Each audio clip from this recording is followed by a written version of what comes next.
Assalamualaikum warahmatullahi wabarakatuh. Kembali lagi bersama gua akan membawakan satu cerita yang dikisahkan oleh almarhum sebut saja Bang Jojo. Beliau itu dulu pernah tinggal di kampung gua. Sebetulnya Kang Jojo itu kakek neneknya itu orang sini juga. Cuman ketika maaf, bukan kakek neneknya tapi bapaknya, kemudian bapaknya itu menikah dengan orang Indramayu sana, dan Bang Jojo dilahirkan sampai tumbuh dewasa di Indramayu sana. Tapi kemudian bapaknya berpesan kepada Kang Jojo bahwa sebisa mungkin harus kembali ke tanah bapaknya dilahirkan itu. Dan kemudian Kang Jojo pun kembali lagi ke kampung gua ini. Tapi beliau di sini ngontrak ya, tidak mempunyai rumah. Ada beberapa rumah yang dimiliki sepupu-sepupunya, tapi tidak ada rumah yang diwariskan oleh bapaknya tersebut.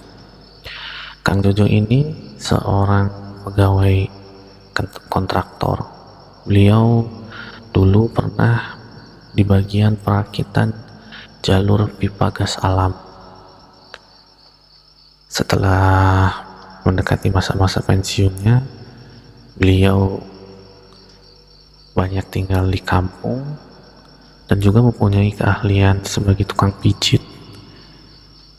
Nah, satu hobinya, beliau itu sangat suka sekali memancing, teman-teman. Nah, gua akan ceritakan pengalaman mistisnya ketika di kampung gua. Sebetulnya bukan Kang Jojo saja sih yang mengalami hal-hal menyeramkan itu ya di kampung gua itu.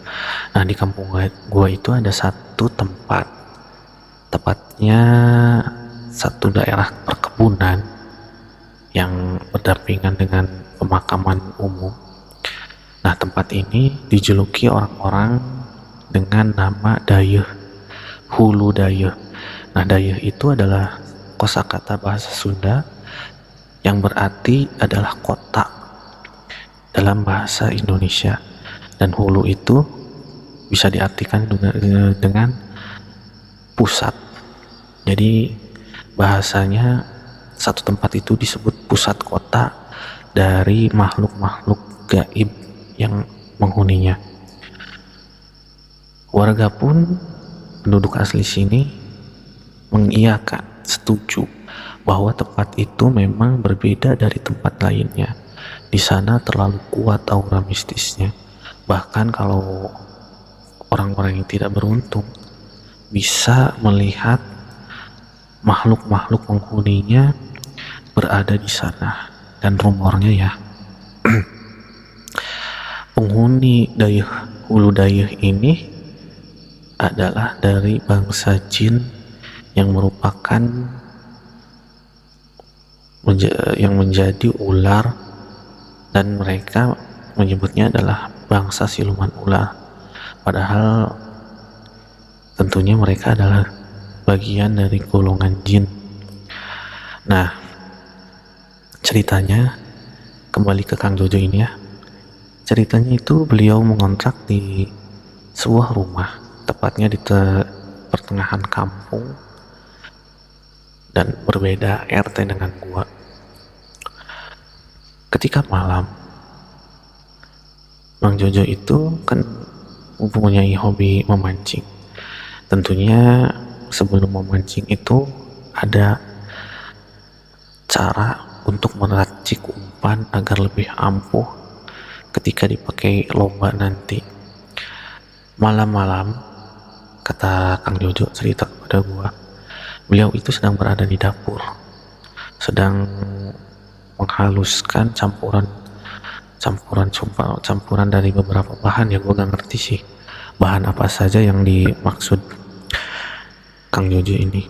Nah, dapur itu hanya berbatasan dengan satu rumah, dan rumah tetangganya itu yang di belakang rumahnya, bawahnya itu yang sering disebut dengan hulu daya. Jadi hanya tersekat oleh satu rumah. Kang Jojo begitu dekat dengan tempat itu.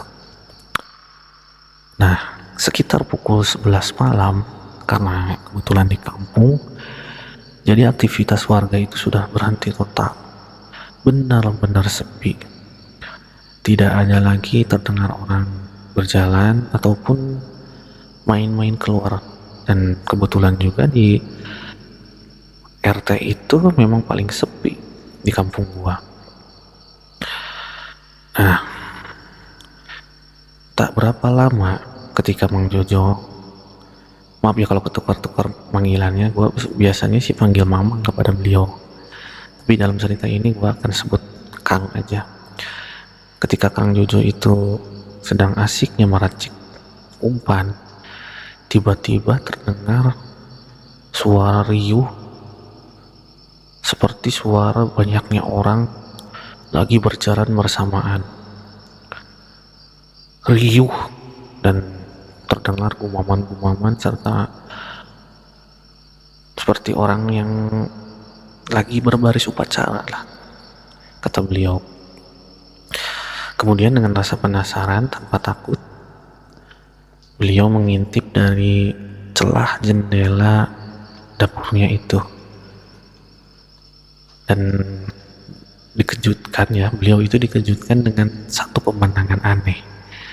Di depannya itu kan rumah tetangganya, maksudnya di belakang rumahnya itu kan rumah tetangganya. Nah, waktu itu rumah tetangganya itu tiba-tiba tidak ada, hilang gitu saja, berganti dengan sebuah jalan yang lebarnya itu sekitar 3 atau 4 meter, jalan tanah. Nah, di jalan itu Kang Jojo itu melihat barisan orang membawa obor. Nah, orang-orang itu berjejer ya, kata gua tadi, berjalan seperti orang upacara atau gerak jalan itu kan, seperti pasukan yang selalu kita lihat di Istana Negara kalau hari 17 Agustusan. Nah, seperti itu, cuman di tangan mereka itu masing-masing membawa satu buah obor, dan keadaan yang biasanya gelap tiba-tiba terang oleh api dari obor itu. Kata Kang Jojo, ada mungkin 50 orang lebih berjalan ke arah utara sana. Nah, jalannya itu, jalur yang kata Mang Jojo itu, jalannya lurus, belok ke kanan sedikit, kembali turun sedikit ke bawah, kemudian belok ke kiri dan lurus lagi terus ke utara. Dan Kang Jojo itu memperhatikan orang-orang tersebut sampai hilang di ujung sana, di ujung utara sana. Setelah orang-orang itu menghilang, keadaan pemandangan di depannya kembali seperti semula. Jalan itu hilang, berganti menjadi rumah tetangganya. Dan gua pun bertanya, apakah mereka mengiringi sesuatu, Bang? Tidak, sepertinya. Karena Mamang pun melihat awal dari barisan itu, mereka tidak mengiring sesuatu. Belakangnya pun tidak ada, semuanya itu mereka hanya pakai celana, tidak memakai baju, dan kepalanya itu memakai ikat, kata beliau kepada gua. Terus apa yang Mamang lihat, kemana jalurnya itu, jalannya? Kalau tujuan mereka sih Mamang sepertinya tidak tahu. Tapi nak, kata Kang Jojo ya kepada gua, Mamang itu memperhatikan jalur yang mereka lewati, dan Mamang tahu rumah siapa yang mereka lewati itu. Ada satu keanehan, Nang. Apa kataku? Kamu tahu rumah si inilah, si ini kan, terus si itu. Ya, kata gue itu. Coba penghuninya kenapa? Kan gue bingung ya ditanya begitu. Tapi kemudian gue ingat di rumah ini ada salah satu keluarganya yang bolehlah disebut sedikit hilang kewarasannya. Dan di rumah ini pun begitu. Apa mungkin kebetulan, kata gue tuh pikir. Dan mana mungkin juga Mang Jojo mempunyai semacam apa ya namanya, ya, kemungkinan lah. Tapi memang betul kawan-kawan, yang diceritakan Kang Jojo itu jalur orang-orang tersebut melewati rumah si seseorang yang setiap rumah yang dia lewati itu gua tahu. Dan memang mungkin kebetulan juga di tiap rumah itu ada orang, salah satu keluarganya yang mengalami gangguan jiwa, kawan-kawan. Apa mungkin jalur tersebut seharusnya tidak boleh gitu ya, tidak boleh ditempati atau dibangun rumah. Tapi kan secara nyata mana tahu kan kita membangun rumah itu ini jalurnya makhluk gaib atau makhluk apa. Ya mungkin kawan-kawan tahulah, mungkin bisa menjelaskan kalau kebetulan mendengarkan cerita gua ini. Dan lanjut ke cerita Kang Jojo ini. Jadi tidak setiap malam gitu. Mungkin malam itu kebetulan Kang Jojo melihat iring-iringan orang yang membawa obor itu. Tapi selain kejadian itu, dulu pernah ada seorang sesepuh kampung, ya kalau disebut sekarang yang mungkin paranormal ya. Jadi tiap ada yang mau nikahan atau khitan kan selalu mengadakan hajatan. Nah, si orang tua ini, ya sebut aja Abah Imam ya, selalu menyarankan untuk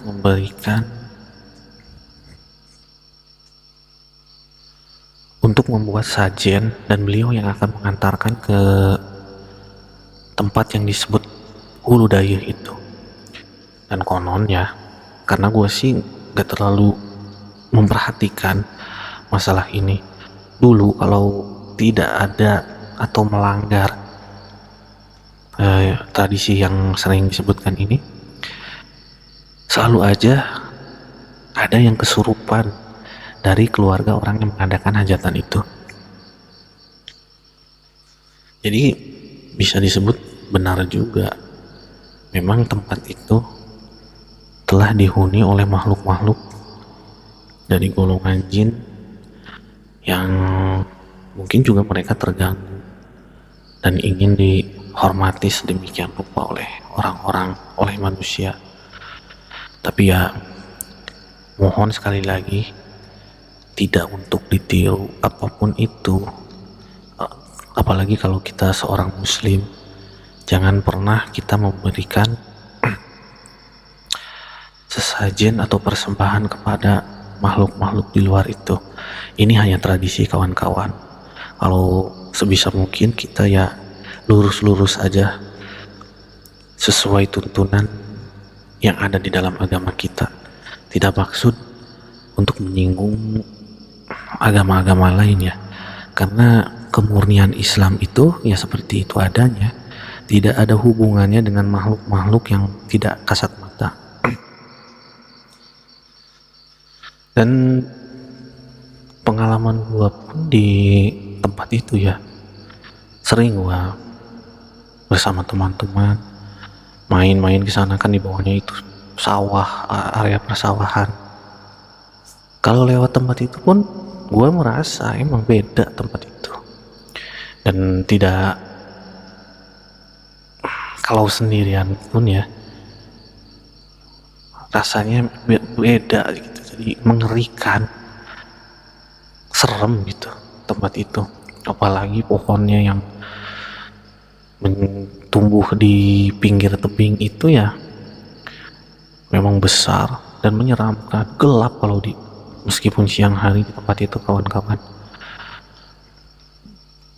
Dan beberapa kali juga gue pernah melihat ular-ular ya keluar dari tebing-tebingnya.